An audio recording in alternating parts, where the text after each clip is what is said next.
Jabari and the Kindness Jar. Once, there was a little boy named Jabari.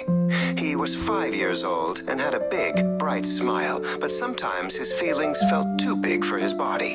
When he was frustrated, he would stomp his feet and shout, "No!" His mother, Imani, loved him very much. She knew his heart was full of goodness, but she worried about his big feelings. One day, they rode the tram to the park. The tram was crowded. Jabari wanted to get off, but it wasn't their stop yet. He got very annoyed. He tried to pull his hand away from his mother and started to make loud, unhappy noises. A little girl sitting nearby looked startled. Imani saw her and gave her a kind smile. She held Jabari's hand and whispered, "Let's use our quiet voices, my love.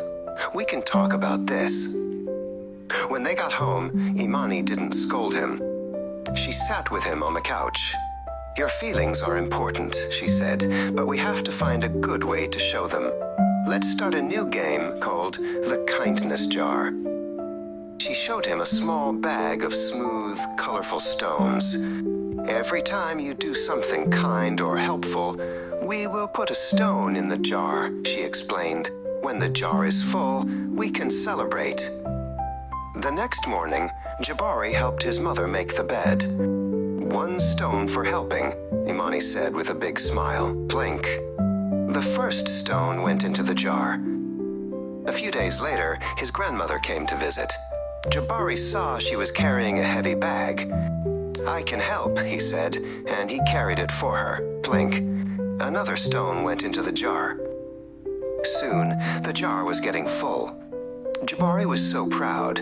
He was learning to use his words when he felt frustrated, and he found that being kind felt much better than being angry. As Jabari grew, he kept the lessons from the kindness jar in his heart. He learned that a kind heart and helping hands were the best way to show the world how big his feelings truly were.